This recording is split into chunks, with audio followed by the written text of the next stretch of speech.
1 Cibeber beralamat di Jalan Warung Kadu nomor 49 Cikotok, Kecamatan Cibeber, Kabupaten Lebak, Banten. SMA ini memiliki 18 rombel. Assalamualaikum warahmatullahi wabarakatuh. Perkenalkan, saya Munajah sebagai guru biologi di SMA 1 Cibeber, Kabupaten Lebak, Banten.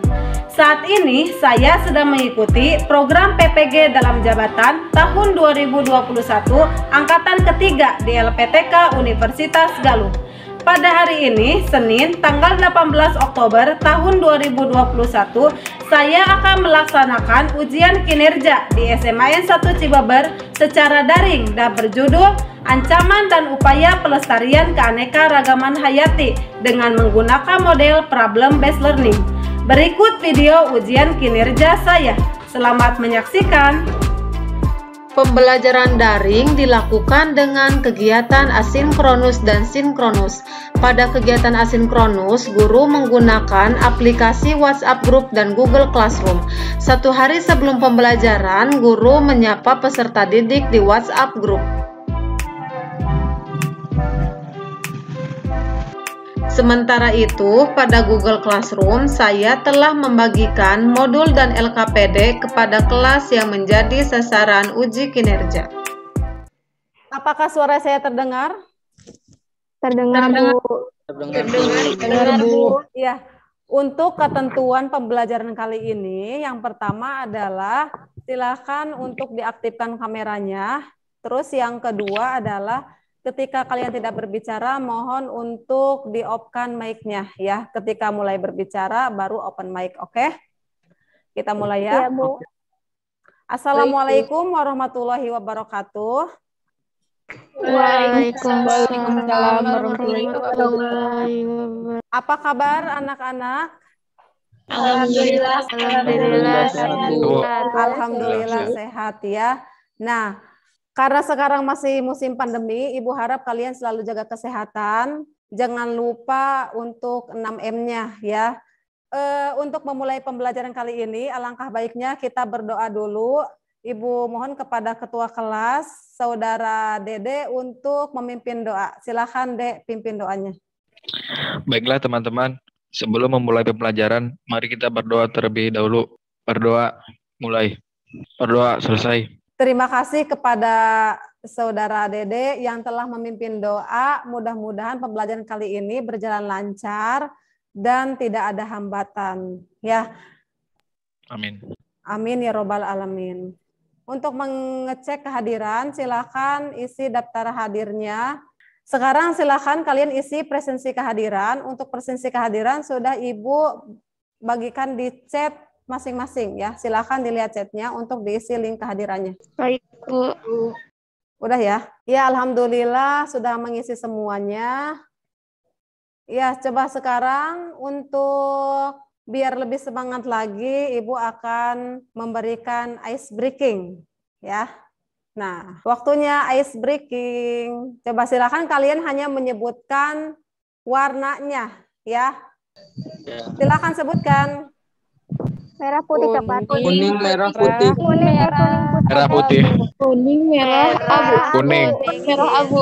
Merah. Merah abu. Tadi yang pertama salah ya, bukan merah putih coklat. Selanjutnya, siap ya. Konsentrasi Iya, ya, Bu. konsentrasi. Yang cepat. Hijau, biru, biru, coklat. Coklat. Masih kurang cepat, lebih cepat lagi ya. Lebih cepat lagi. Ungu, hitam, Hitam, pink. Ungu, hitam, pink. Iya, betul ya. 1 tambah 4 sama dengan 5. 2 tambah 5 sama dengan 12. 3 tambah 6 sama dengan 21. 5 plus 8 adalah 34. ayo silahkan dihitung. Biar otak kalian lebih terpacu lagi ya. Yang betul adalah 45. yang betul 45. adalah 45. Betul. 45. Ya betul. Siapa yang 8 bisa? kali 8 kali 5 tambah 5. Ya betul ya. Kenapa 8 kali 5? Karena dilihat dari urutan paling atas ya. Seperti itu. Ice breakingnya cukup. Selanjutnya. Selama banteng Indonesia masih mempunyai darah merah yang tahu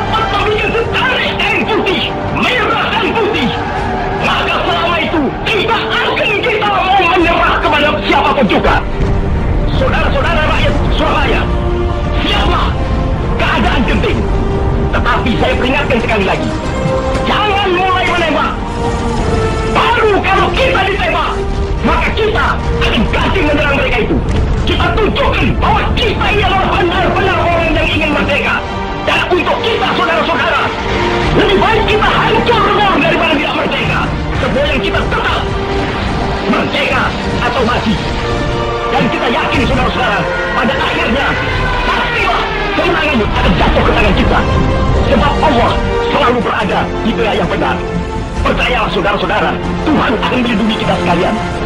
Allahu Akbar, Allahu Akbar, Allahu Akbar. Merdeka! Allahu Akbar, Masya Allah.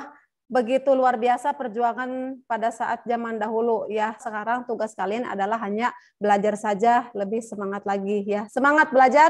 Semangat. Jadi Pasti dong.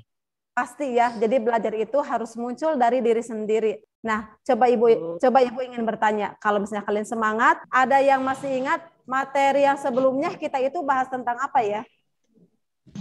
Keanekaragaman hayati. Tentang keanekaragaman hayati. Keanekaragaman hayati.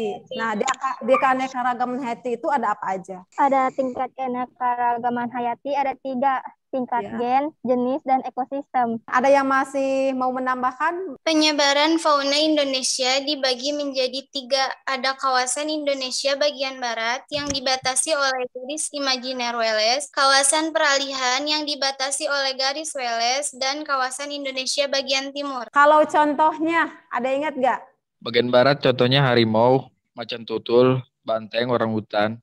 Sedangkan bagian timur contohnya kanguru pohon dan burung cendrawasih. Kalau kawasan peralihan lupa lagi, Bu.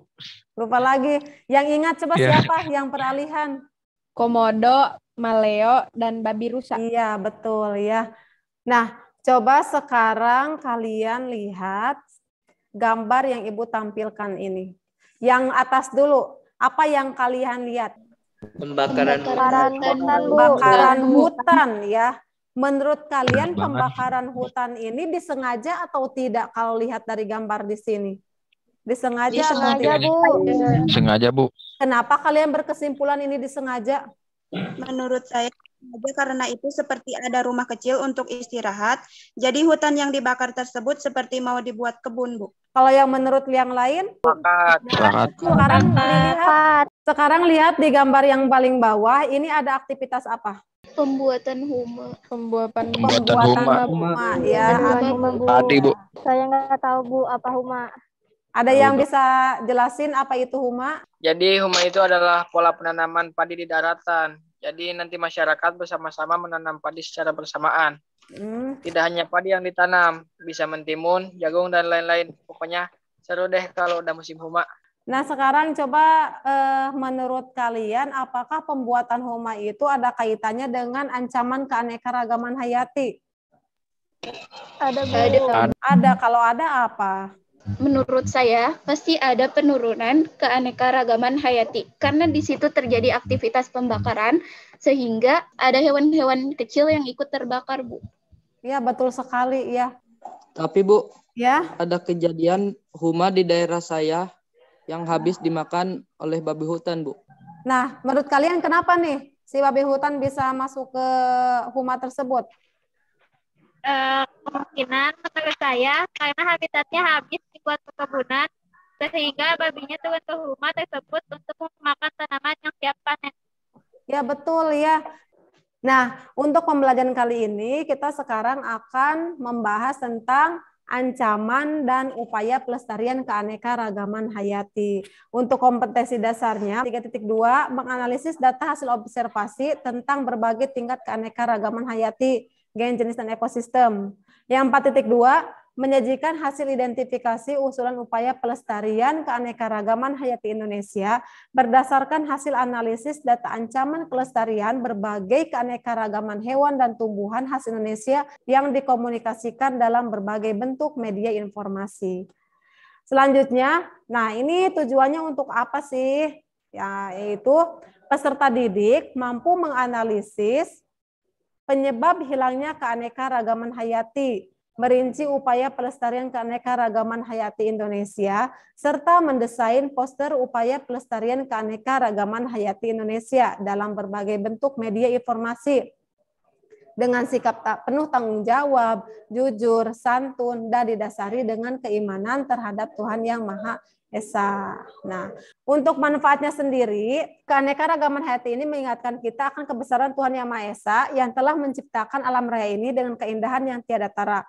Sebaiknya kita ikut serta dalam menjaga keanekaragaman hayati dengan cara menjaga kebersihan lingkungan, menyayangi hewan dan tumbuhan agar keanekaragaman hayati tetap stabil. Terus kemudian untuk model pembelajarannya menggunakan model problem based learning. Nanti di dalamnya kalian ada diskusi kelompok, kemudian nanti hasil diskusinya dipresentasikan. Untuk penilaian, ada kerjasama dalam kelompok, ada keaktifan dalam diskusi, ada pengisian LKPD, pengisian kuis, dan pembuatan poster. Nanti kalian ditugaskan untuk membuat poster, ya. Selanjutnya ini ada peta konsep untuk ancaman hilangnya keanekaragaman hayati dan upaya pelestariannya, ya. Ada faktor menghilangnya keanekaragaman hayati, ada usaha pelestarian. Nah, selanjutnya sekarang kalian dengarkan dan lihat video yang akan Ibu tampilkan. Simak dengan seksama ya.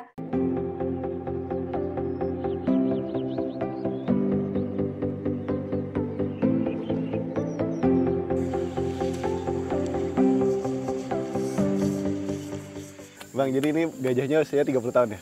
Oke. Nah, ini adalah Bayu, gajah berusia 30 tahun yang dulunya liar, namun sekarang sudah jinak karena dulunya Bayu ini berserta 5 kawanan gajah lainnya masuk ke pemukiman warga yang ada di Kecamatan Trumuan, Aceh Selatan. Sekarang sudah bisa bersahabat dengan para warga di sini. Bayu. Konflik manusia dengan satwa liar telah menjadi masalah serius yang menekan kelangsungan hidup dan populasi satwa liar di Sumatera. Hal tersebut diyakini karena terjadinya konflik manusia dan satwa liar semakin luas.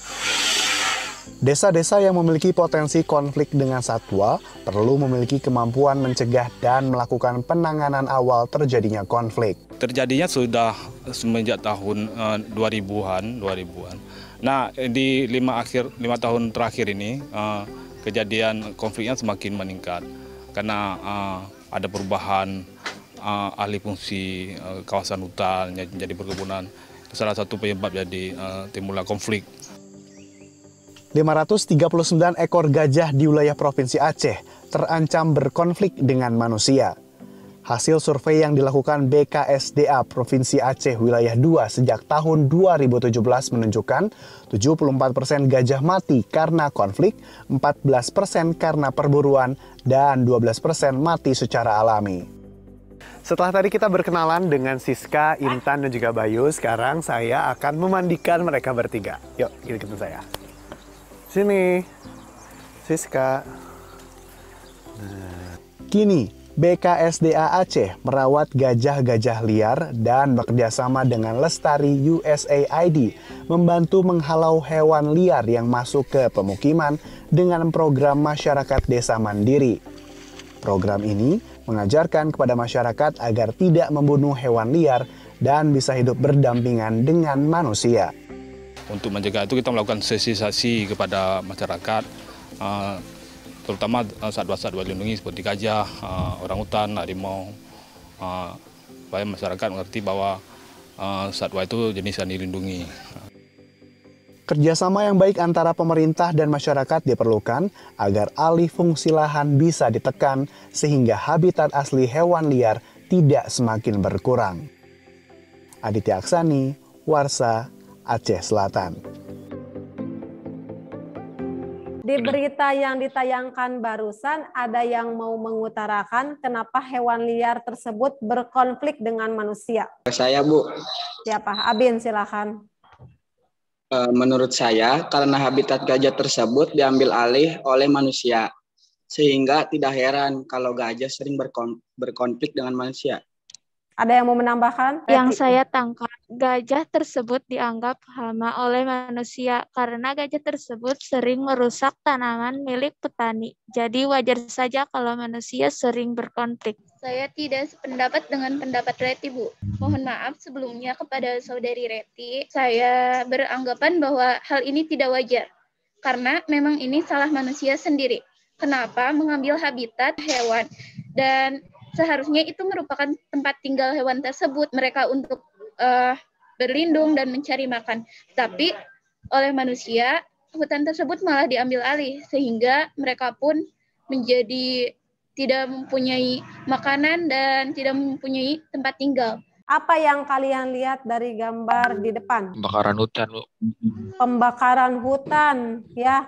Nah, sekarang pembagian nama kelompok, ya. Untuk nama kelompoknya, minggu lalu kan sudah punya nama kelompok, mulai dari Welles, Weber, Leidecker, ya. Apakah mau diganti nama kelompoknya? Bagaimana kalau nama kelompoknya itu berdasarkan nama hewan langka atau tumbuhan langka yang ada di Indonesia? Oh gitu, boleh, bagus sekali ya. Jadi mau nama hewan langka atau tumbuhan langka disepakati. Hewan aja, Bu, hewan. Hewan ya. Aja, Bu. Yang kelompok 1 nama kelompoknya mau apa? Ano aja, Bu. Kelompok 1 mau Anoa. Oke, Ibu catat ya. Kelompok 2. Kalau kelompok 2 mau dikasih Badak, nama Bu. Badak Jawa. Badak Jawa ya, Badak. karena kita tinggal di Pulau Jawa. Jawa ya. Iya. Badak Jawa. Yang ketiga, nama kelompoknya mau apa? Gak mau harimau Sumatera. Oke, harimau Sumatera. Bagus sekali. Ketiganya merupakan hewan langka yang terancam punah. Nah, itu untuk anggota kelompoknya masing-masing. Sekarang silakan masuk ke breakout room-nya masing-masing. Assalamualaikum, kelompok Anoa. Waalaikumsalam. Baik, dimulai dari nomor 1 dulu ya. Bagaimana menurut teman-teman? Kenapa melanggar ya? Padahal kan meningkatkan keanekaragaman. Jadi ikan di Indonesia beraneka ragam. Di artikel tertulis bahwa ikan arapaima itu termasuk ikan yang berbahaya. Jadi kemungkinan membahayakan bagi ikan yang lain. Iya betul. Kalau ikan arapaima terus dibudidayakan di Indonesia, nanti bisa-bisa ikan lokal yang ada di Indonesia malah berkurang karena dimakan ikan arapaima. Ya, silakan dituangkan saja ya bagaimana yang lainnya setuju atau tidak dengan jawaban temannya. Silakan dikembangkan lagi ya. Iya, Bu. Bu, nomor Ya. 2 boleh ditambahkan dengan keadaan penambangan liar gak? Soalnya di daerah saya banyak yang mengolah emas liar. Ya, silakan. Bagus sekali ya. Jadi apa dampaknya dengan adanya tambang liar tersebut terhadap keanekaragaman hayati yang ada di daerah kalian? Menurut saya ada sisi positifnya dan juga ada sisi negatifnya. Positifnya, kita dapat uang yang berlebih jika beruntung. Dan negatifnya mungkin merusak lingkungan. Nah, yang ditanyakan di soal kan kaitannya dengan keanekaragaman hayati. Bagaimana dengan keberadaan keanekaragaman hayatinya? Kalau menurut saya, dengan adanya penambangan liar, otomatis lingkungan rusak karena tidak diperhatikan pembuangan galian tanahnya. Sehingga habitat keanekaragaman hayati jadi terguras, baik hewan maupun tumbuhan. Kalau menurut teman-teman bagaimana? Nah, kaitannya dengan mata pencarian bagaimana? Kalau ditutup, nantinya mata pencariannya menjadi hilang. Kalau menurut saya, pemerintah harus memperhatikan solusi dari mata pencaharian mereka juga. Oke, sepakat. Berarti pemerintah tidak boleh menutup secara sepihak saja ya. Harus ada solusi juga. Dan peran kita sebagai pelajar harus memberi pemahaman kepada masyarakat ya. Sekarang saya paham, Bu, kenapa yang menambang emas liar itu kadang-kadang suka pulangnya pagi. Ya mungkin terkadang mereka harus kucing-kucingan dengan pihak berwajib kali ya, Bu. Iya, mungkin seperti itu ya. Oke, Ibu keluar dulu ya. Ibu mau lanjut ke kelompok Badak Jawa. Assalamualaikum, kelompok Badak Jawa. Waalaikumsalam, Bu. Salam, Bu. Diskusinya tadi jalan lancar ya. Ada kesulitan tidak dalam mengerjakan soalnya? Bu, Iya. burung rangkong itu burung yang berasal dari mana ya? Nah, silakan. Ada yang mau jawab nggak? Ini fungsinya diskusi. Kebanyakan dari Sumatera, Bu. Dari Sumatera katanya, Nur. Ada yang menambahkan lagi? Iya, Bu. Saya sudah googling. Tadi burung rangkong ternyata banyak ditemukan di Pulau Sumatera, Pulau Kalimantan, Pulau Jawa, Papua, dan Sumba. Burung ini paling banyak ditemukan di Pulau Sumatera, yaitu ditemukan sekitar 9 jenis rangkong. Terus kenapa ya burung rangkong itu dijualnya mahal? Kenapa dijual Bu. mahal? Apa? Kenapa Setahu dijual? saya karena burung rangkong itu unik pada paruhnya. Jadi paruhnya itu yang diperjualbelikan dan harganya sangat mahal. Ada lagi yang mau menambahkan? Bulunya Selain juga mahal, Bu. paruhnya, ternyata bulunya juga mahal, Bu. Bu, kalau nomor 4 itu upaya pelestarian terhadap 5 hewan tersebut ya? Iya. Di artikel yang terancam punah apa aja yang disoal? Ada orang utan, terenggiling, tunda, badak Jawa, harimau Sumatera, dan rangkong gading, Bu.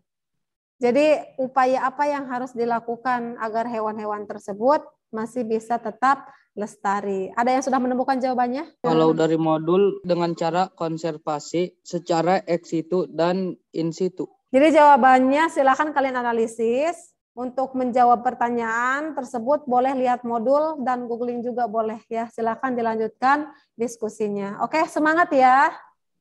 Ibu. Ibu lanjut Ibu. ke kelompok harimau Sumatera dulu ya. Assalamualaikum. Terima kasih, Bu. Waalaikumsalam. Waalaikumsalam.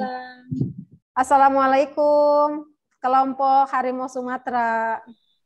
Waalaikumsalam. Bagaimana kelompok harimau Sumatera? Apakah ada kesulitan? Semuanya kan ada 5 soal ya. Coba kalau nomor 5 itu gambar apa itu? Polusi udara di perkotaan, Bu. Ada kaitannya nggak dengan keanekaragaman hayati? Ada. Apa kaitannya? Kalau dikaitkan dengan keberadaan keanekaragaman hayati, sudah jarang sekali hewan yang hidup dengan lingkungan yang seperti itu. Ada yang menambahkan lagi nggak? Coba. Di situ kan capung ya, kaitannya dengan capung itu apa? Coba Salapiah mau berbicara silakan. Kenapa capung tidak bisa hidup di tempat yang berpolusi ya? Kita, Bu. Kita. Kalau menurut saya, karena capung itu merupakan hewan yang hanya bisa hidup di lingkungan bersih. Secara logika, kita juga manusia nggak mau hidup di lingkungan kotor. Dan kita, karena manusia berakal kalau berpolusi bisa memakai masker. Tapi kalau capung kan enggak. Nah, kemungkinan capung tidak muncul di perkotaan karena mati oleh polusi atau berimigrasi ke daerah yang lingkungannya bersih. Oke, silakan dikembangkan jawabannya mengenai capung di perkotaan seperti apa. Ya, nanti kalian dipresentasikan dengan jelas ya. Oke, sudah selesai diskusinya. Sekarang silakan untuk presentasi kelompok Anoa. Silakan kelompok Anoa untuk mempresentasikan hasil diskusinya. Baik, Bu. Assalamualaikum warahmatullahi wabarakatuh. Waalaikumsalam. Waalaikumsalam warahmatullahi wabarakatuh. Saya Ken Hasdu, perwakilan dari kelompok Anoa, akan mempresentasikan hasil kerja kelompok kami. Sebelumnya, izin share screen dulu, Bu. Ya, silakan. Bisa dilihat, nomor 1 ini artikelnya tentang budidaya ikan arapaima, melanggar hukum. KKP akan bertindak. Jawaban kami yaitu, ikan arapaima merupakan ikan yang tinggal di sungai Amazon, Amerika Selatan. Ikan ini dilarang masuk ke Indonesia, karena ikan ini merupakan spesies invasif yang ganas dan berbahaya bagi ekosistem Indonesia. Menurut LIPI, Lembaga Ilmu Pengetahuan Indonesia, peraturan larangan masuknya ikan arapaima gigas di perairan Indonesia telah diterapkan oleh Menteri Kelautan dan Perikanan tahun 2014. Yang berbahaya adalah kalau ikan arapaima dilepaskan di perairan umum, ikan arapaima bisa memangsa ikan lain, krustasea, katak, dan burung di ekosistem. Karenanya, ikan arapaima bisa berbahaya bagi fauna akuatik asli Indonesia. Jadi, bisa dibayangkan kalau dibiarkan saja, kemungkinan ikan lokal Indonesia menjadi berkurang karena kedatangan ikan arapaima. Lanjutnya, untuk presentasi nomor 2 akan dibacakan oleh Nanda. Materi nomor 2 adalah materi tentang polisi segel sejumlah lubang tambang emas ilegal di Lebak. Penambangan ilegal sudah marak dilakukan oleh masyarakat Lebak, Banten. Para penambang liar menggali tanah untuk mencari batu yang mengandung emas. Galian tersebut bisa mencapai ratusan meter dan dibuat di beberapa titik, sehingga menyebabkan tanah longsor dan banjir. Pada artikel tersebut, pemerintah berupaya menutup galian tanah tersebut sehingga upaya agar lingkungan tidak rusak yang menyebabkan tanah longsor dan terjadinya banjir. Jika lingkungan rusak, maka hewan dan tumbuhan yang ada di daerah tersebut akan terancam karena habitatnya hilang. Baik, itu dia presentasi yang kami sampaikan. Bagaimana dengan kelompok lain? Apakah setuju dengan presentasi kami atau ada yang mau menambahkan? Saya mau bertanya tentang ikan arapaima. Ikan arapaima kan tergolong ikan ganas. Apakah ikan arapaima bisa dikonsumsi? Baik, terima kasih kepada Saudara Nono karena telah bertanya. Saya akan coba menjawab. Jadi, ikan arapaima ini, walau dia tergolong berbahaya, dia ini bisa dimakan oleh manusia. Bahkan, dia termasuk ikan yang mahal harganya. Untuk satu jenisnya itu bisa dibanderol dengan harga jutaan rupiah. Seperti itu untuk Saudara Nono. Bagaimana? Ada yang ingin ditanyakan lagi? Cukup, terima kasih jawabannya. Baik, apakah ada yang ingin ditanyakan kembali? Saya mau bertanya. Saya paham kalau tambang emas liar terus dibiarkan, maka makhluk hidup akan kehilangan habitat. Tapi jika tambang liar tersebut ditutup, terus bagaimana mata pencarian mereka? Kalau menurut kelompok Anoa gimana? Saya izin menjawab. Terima kasih kepada Saudari Tina. Kita juga tadi berdiskusi membahas tentang mata pencaharian penambang emas liar jika ditutup. Kalau menurut kelompok kami, ketika penutupan tambang emas liar tersebut pasti berdampak terhadap mata pencaharian mereka. Tapi jika dibiarkan akan berdampak lebih luas lagi. Makhluk hidup kehilangan habitat, terjadi longsor, banjir yang dampaknya sangat luas. Sebaiknya pemerintah memberi edukasi kepada penambang liar dan memberi solusi pengganti mata pencaharian tersebut. Dan kita sebagai pelajar paling menyebar poster-poster ajakan untuk tidak merusak lingkungan. Gimana Tina, setuju? Iya, saya setuju. Demikian presentasi kelompok kami, kelompok Anoa. Kurang lebihnya mohon maaf. Apabila terdapat kesalahan, mohon untuk dimaafkan. Sekian, terima kasih. Wabillahi taufiq wal hidayah. Wassalamualaikum warahmatullahi wabarakatuh. Waalaikumsalam warahmatullahi wabarakatuh. Tepuk tangan buat kelompok Anoa. Ya, bagus ya. Sekarang kita lanjut ke kelompok Badak Jawa. Silakan kelompok Badak Jawa untuk mempresentasikan hasil diskusinya. Baik, Bu. Assalamualaikum warahmatullahi wabarakatuh. Waalaikumsalam warahmatullahi wabarakatuh. Saya Tina Oktaviani, perwakilan dari kelompok Badak Jawa. Di sini saya akan mempresentasikan hasil kerja kelompok kami. Sebelumnya izin share screen dulu, Bu. Baik, dari artikel di bawah ini, pamer burung rangkong hasil buruan di medsos, pria Aceh ditangkap polisi. Berdasarkan artikel tersebut, burung rangkong merupakan salah satu hewan langka yang dilindungi di Indonesia. Penangkapan burung rangkong selain melanggar undang-undang juga dapat mengurangi penurunan populasi yang menyebabkan penurunan keanekaragaman hayati di Indonesia, sehingga dilarang keras untuk memburu burung rangkong. Hal yang menyebabkan burung rangkong diburu, kemudian karena burung rangkong juga dikenal karena ciri fisiknya yang cantik. Burung rangkong ini terkenal dengan sebutan petani hutan yang tangguh. Gelar tersebut diberikan karena burung rangkong memiliki kemampuan untuk menebar biji di hutan.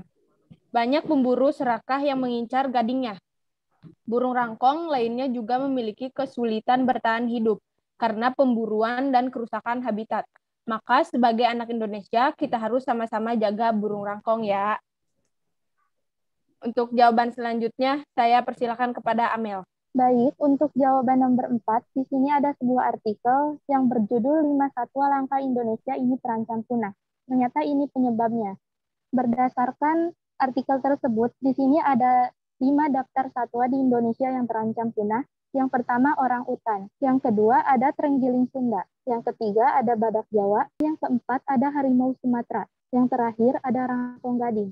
Upaya yang harus dilakukan agar kelestarian keanekaragaman hayati di Indonesia tetap terjaga, yang pertama adanya konservasi in situ.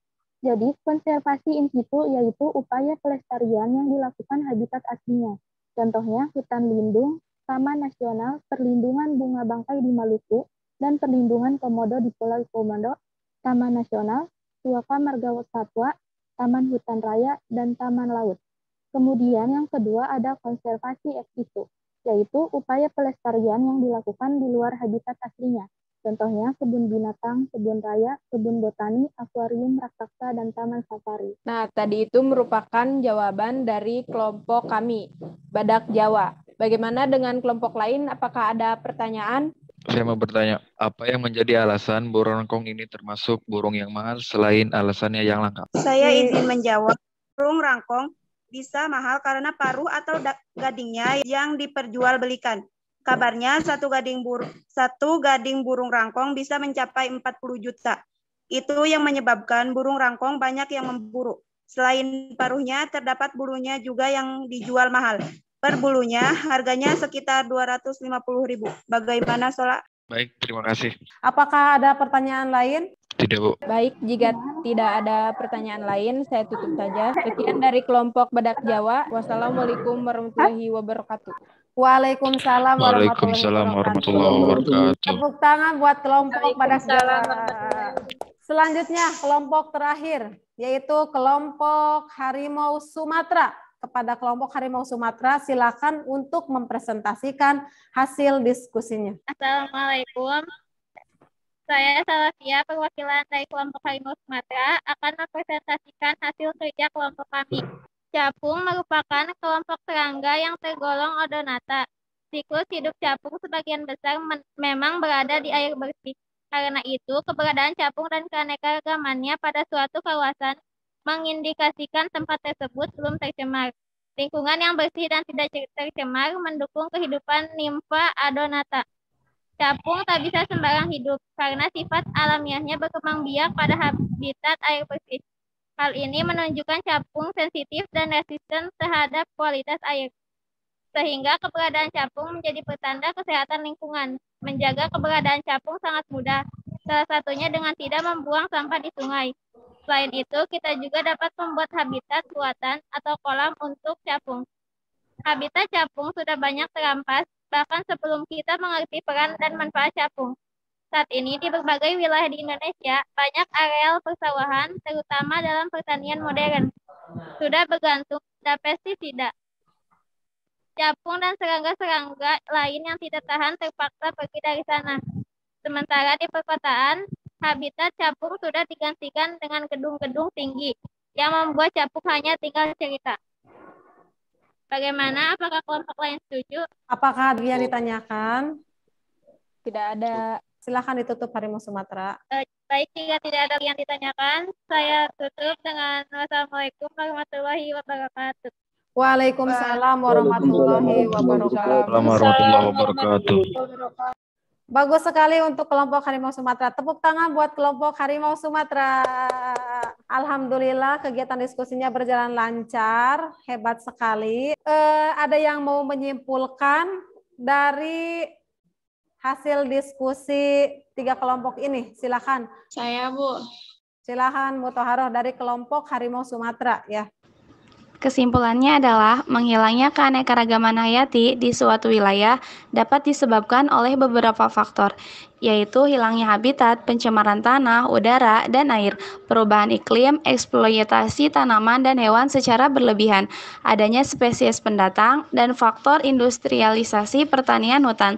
Oleh karena itu, kita harus menjaga lingkungan kita dan tidak memburu hewan-hewan langka. Terus, penurunan keanekaragaman hayati dapat dicegah dengan melakukan konservasi, yaitu konservasi in situ dan ex situ. Jadi, kita harus menjaga kelestarian lingkungan ya teman-teman, supaya adik-adik kita atau anak cucu kelak kita nanti bisa melihat langsung hewan maupun tumbuhan yang sudah langka, seperti harimau Sumatera, anoa, dan lain-lain. Terima kasih ya Muthaharoh telah memberikan kesimpulan untuk hasil diskusi. Bagus sekali untuk diskusi hari ini. Nanti tugas selanjutnya yaitu kalian harus membuat poster ya. Jadi posternya itu berupa ajakan. Nah ini adalah contoh posternya. Ibu share screen dulu contoh posternya seperti apa. Nah Ini poster yang harus dibuat ya. Jadi posternya ini temanya upaya melestarikan keanekaragaman hayati Indonesia ya. Jadi di sini nanti kalian tuangkan gambarnya seperti apa, terus ajakannya seperti apa ya. Selanjutnya, nah Ibu akan memperkuat lagi ya, biar kalian tidak lupa. Jadi menghilangnya keanekaragaman hayati di suatu wilayah ini dapat disebabkan oleh beberapa faktor. Yang pertama, hilangnya habitat. Terus yang kedua, pencemaran tanah, udara, dan air. Selanjutnya yang ketiga, ini ada perubahan iklim.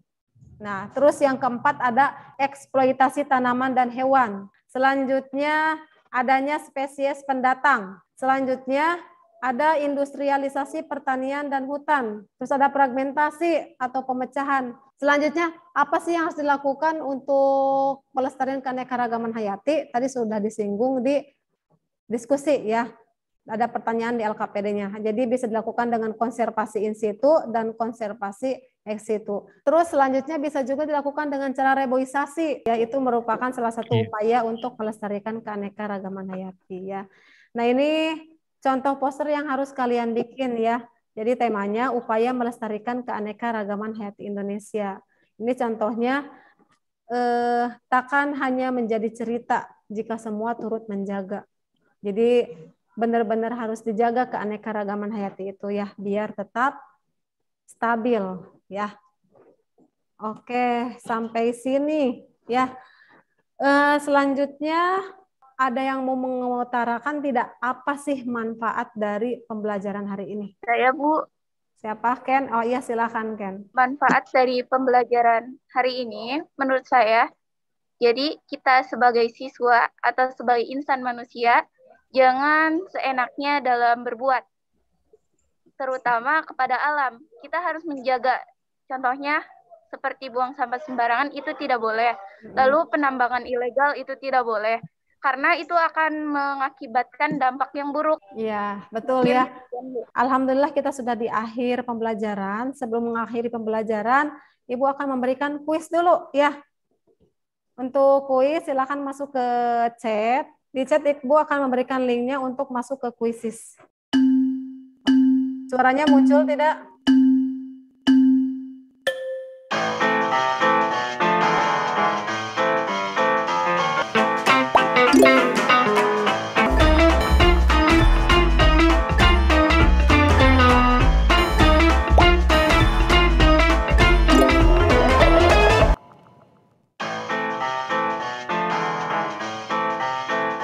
Hitung mundur ya.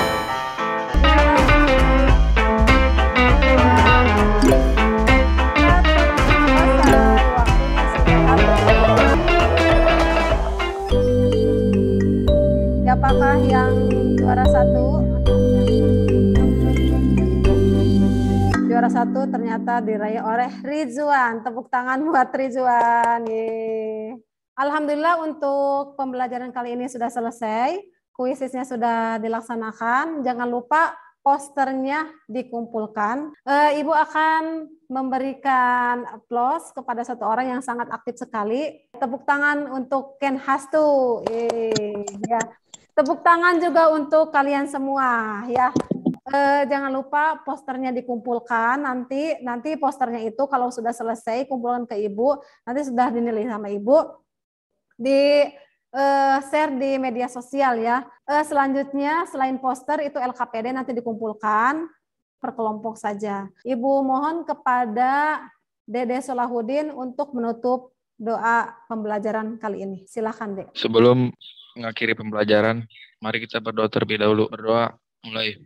Berdoa selesai. Terima kasih kepada Dede yang telah memimpin doa kali ini. Mudah-mudahan pembelajaran kali ini bermanfaat untuk kita semua. Amin ya robbal alamin. Tetap jaga kesehatan ya, dan protokol kesehatannya harus tetap dilakukan. Oke, terima kasih untuk semuanya. Tetap semangat dan jaga kesehatan. Assalamualaikum warahmatullahi wabarakatuh. Waalaikumsalam warahmatullahi wabarakatuh.